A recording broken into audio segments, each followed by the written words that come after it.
दोस्तों नमस्कार, जी plus news में आपका स्वागत है। सोमवार को 8 तारीख को पार्लियामेंट में 10 घंटे तक बहस चली और सरकार ने इस बहस की शुरुआत की किस बात पर?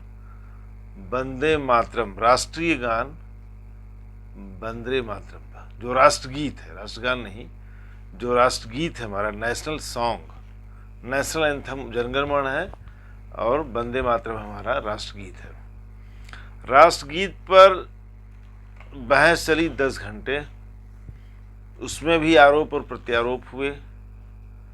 राष्ट्रगीत को 1875 में बंकिम चंद्र चटर्जी जी ने लिखा था। उनकी एक उपन्यास है आनंद मठ, 1882 में वो प्रकाशित हुई थी कविता।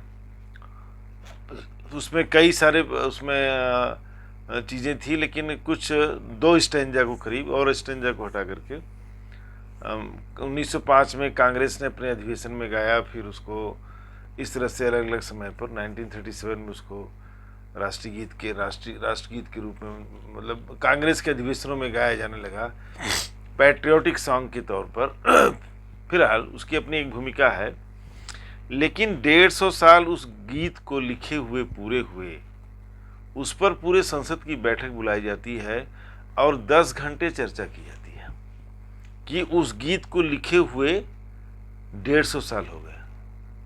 वो हमारा राष्ट्रीय गीत है, स्कूलों में बच्चों को सिखाया जाता है, बच्चे गाते हैं उसको और सबको पता है।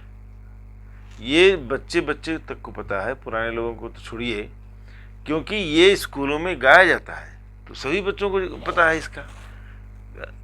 और 15 अगस्त हो चाहे 26 जनवरी हो, खासतौर से तो ऐसे अवसरों पर इसका बंधन किया जाता है।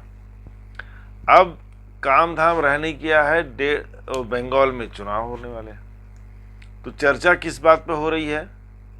वंदे मातरम पर। यहाँ आपको बता दूं कि पार्लियामेंट की 1 घंटे की 1 मिनट की कार्रवाई पर करीब करीब 2.5 लाख रुपए खर्च होते हैं। इतना सारा महंगा है उसका हिसाब कि 2.5 लाख रुपए के करीब एक अनुमान के मुताबिक 1 मिनट की कार्रवाई पर खर्च होते हैं। तो आप समझ लीजिए 10 घंटे की कार्रवाई का मतलब हुआ 600 घंटे, और 600 घंटे को 2.5 गुना आप कर लेंगे तो करीब 1500 लाख रुपया, यानी 15 करोड़ रुपए खर्च हुए। इस बात पर चर्चा हुई वंदे मातरम पर, जो दुनिया को पता है वो अविवादास्पद है, उस पर कहीं कोई विवाद नहीं है, हमारे देश का राष्ट्रीय गीत है, हर बच्चे की जुबान पर है, हर आदमी, हर महिला, हर पुरुष की जुबान पर है। उस पर डिबेट का करना, उस पर किस बात की चर्चा कर रहे थे? अरे चर्चा तो वहाँ होती है ना जिसमें कोई नकारात्मक हो, कोई सकारात्मक हो, किसी को आपत्ति हो, किसी को सपोर्ट करना हो, चर्चा तो उस पर होनी चाहिए। चर्चा आप कहाँ कर रहे हैं? वंदे मातरम पर, जिस पर सारा देश एक है, जिस पर कि सारा देश एक मत है, उस पर आप संसद में 10 घंटा चर्चा कर रहे हैं। बेरोजगारी अपने चरम पर है, महंगाई अपने चरम पर है, अव्यवस्था फैली हुई है, एक महिला मुख्यमंत्री हैं, एक्यूआई को, एयर क्वालिटी इंडेक्स को कह रही है टेम्परेचर है। आप डिबेट कर रहे हैं वंदे मातरम पर। हजारों लाखों हेक्टेयर जमीन अदानी को दिया वहाँ पर बिहार में, और डिबेट कर रहे हैं आप वंदे मातरम पर।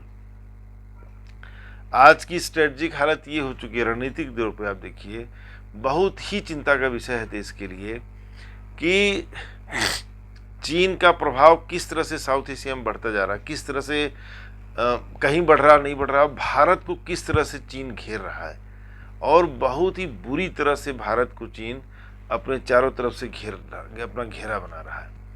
पाकिस्तान उसके नियंत्रण में है, बांग्लादेश भी अब उसके हाथ में चला गया है, नेपाल में उसका प्रभाव लगातार बढ़ रहा है। नेपाल के सरकार ने उससे रिक्वेस्ट की है और वहाँ इन्वेस्टमेंट करने के लिए। श्रीलंका में लगातार वो अपना प्रभाव बढ़ा रहा है। आप सोचिए कि भारत के चारों तरफ ले दे करके एक सहारा था रसिया, रूस, वो खुद चीन का पिछलग्गू बन चुका है। तो आप सोचिए कि भारत का जो भी सपोर्ट बेस था, एक तो रसिया का सहारा था, रसिया पूरी तरह से खुद चीन का पिछलग्गू बन चुका है। चीन का एकदम से चमचा बन चुका है। ये एक सच्चाई है। वो इंडिया, अभी पुतिन आए थे, जो भी आए चाहे नहीं गया, कोई फ़ायदा नहीं रह गया है, क्योंकि उन्होंने वो, उनके लिए, रसिया के लिए चीन इम्पोर्टेंट हो गया, इंडिया नहीं। भारत और चाइना में अगर साथ देना होगा तो रसिया चीन का साथ देगा, भारत का साथ नहीं देगा, क्योंकि विश्व में जिस तरह से उसको आइसोलेटेड किया गया है, वो चाइना में ही उसको अपनी सुरक्षा दिख रही है, अपना भविष्य दिख रहा है, जो भी दिख रहा हो। अब सोचिए कि एक तरफ पाकिस्तान, एक तरफ बांग्लादेश, एक तरफ श्रीलंका, नेपाल, यहाँ पर अगर चीन ने कल से अपने मिलिट्री अड्डे बना लिए, पाकिस्तान की तरह नियंत्रण कर लिया, तब क्या होगा देश का? क्या होगा इस देश का? इस पर डिबेट नहीं होना चाहिए, इस पर चर्चा नहीं होनी चाहिए, इस पर कोई बात नहीं होनी चाहिए। बात कहाँ हो रही है? वंदे मातरम पर। मतलब बिकी हुई मीडिया और लोग किस मेंटलिटी के हो गए हैं, किस तरह से बेशर्मी देश में आ चुकी है, किस तरह से मानसिक गिरावट आ चुकी है देश में, किस तरह से बौद्ध जैविक अपंगता इस देश में आ चुकी है कि हर काम को जस्टिफाई किया जा रहा है। इससे बड़ा, इस संसद का अपमान नहीं करना चाहता, लेकिन मैं क्या शब्द इस्तेमाल करूं कि संसद के पास कोई काम नहीं रह गया है। प्राइम मिनिस्टर उस पर भाषण दे रहे हैं, उसमें भी नेहरू को घुसेड़ रहे हैं। अरे आप अपना तो कुछ बताइए। अब 10 साल हो गया आपको यहाँ पे प्रधानमंत्री रहते हुए, आप अपनी बात क्यों नहीं करते? आप घूम फिर के नेहरू पे जा रहे हैं। नेहरू जो थे तो मरमरा गए, जो भी करके गए, उसके बाद तो सब पीढ़ियाँ आ गई, पीढ़ियाँ बदल गई, आप वहीं अटके पड़े हैं। नेहरू के आगे आपकी सुई बढ़ी नहीं रही है। नेहरू ने अच्छा किया बुरा किया, वो जनता मूल्यांकन करती रहती है। जो अच्छा किए होंगे अच्छा किए होंगे, जो नहीं अच्छा किए होंगे उसका भी दोस्त देखेगी जनता। आप घूम फिर के नेहरू के पास चले जाते हैं, आप घूम फिर के नेहरू के पास चले जाते हैं, तो उसमें बात जाहिर है कि आपके पास फिर कुछ है नहीं। आपके पास नेहरू के अलावा कोई और है नहीं। घूम फिर के आप नेहरू की गोद में बैठ जाते हैं। नेहरू की घूम फिर के नेहरू, घूम फिर के नेहरू। अरे 10 साल हो गया, 2014 में आपने नेहरू नेहरू किया, 15 में किया, 16 में किया, 17 में किया। अरे 2025 आ गया, आप अभी नेहरू में ही अटके पड़े हैं। आपकी सुई वहीं रुकी पड़ी है, क्योंकि सच्चाई ये है कि बात करने के लिए कुछ है नहीं। अभी एक आंकड़ा दिया है, देखिए उसमें अजय माकन ने, कितना चंदा बढ़ा है, 3,500 करोड़ बीजेपी के खाते में आया। बताइए, देश की हालत खराब है और 3,500 करोड़ चंदा आ रहा है। कौन दे रहा है, कहाँ से आ रहा है, इतना पैसा कहाँ से आ रहा है?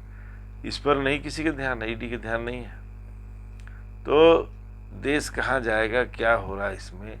वंदे मातरम पे 15 करोड़ रुपया खर्च हो गया, दिन भर चर्चा हुई, बिना मतलब की बात, जिसका इस देश की समस्याओं से आज की डेट में कोई लेना देना नहीं है। वंदे मातरम एक राष्ट्रीय गीत है, अविवादास्पद है, विवादों से परे है, 100% इंडियन उसके साथ है, भारतीय। आप उस पर चर्चा करा रहे हैं, किसी को ऐतराज है क्या? चर्चा तो उस पर होनी चाहिए ना जिस पर लोगों को ऐतराज हो। तो ये देश कहाँ जाएगा? देश की सुरक्षा पूरी तरह से खराब है। रणनीतिक तौर पर भारत इस समय सबसे कमजोर स्थिति में है आज़ादी के बाद से, क्योंकि पहला अवसर ऐसा आया है जब रूस भी साथ नहीं रह गया है। क्यों नहीं रह गया है?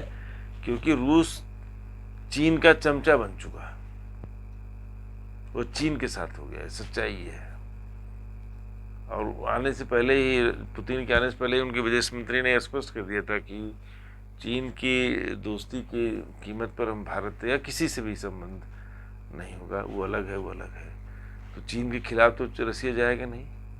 कल चीन से कोई बात होती है तो क्या रसिया साथ देगा हमारा? कभी नहीं देगा।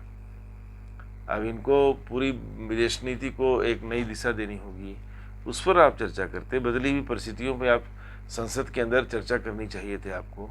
आप डिबेट कर रहे हैं किस पर? वंदे मातरम पे।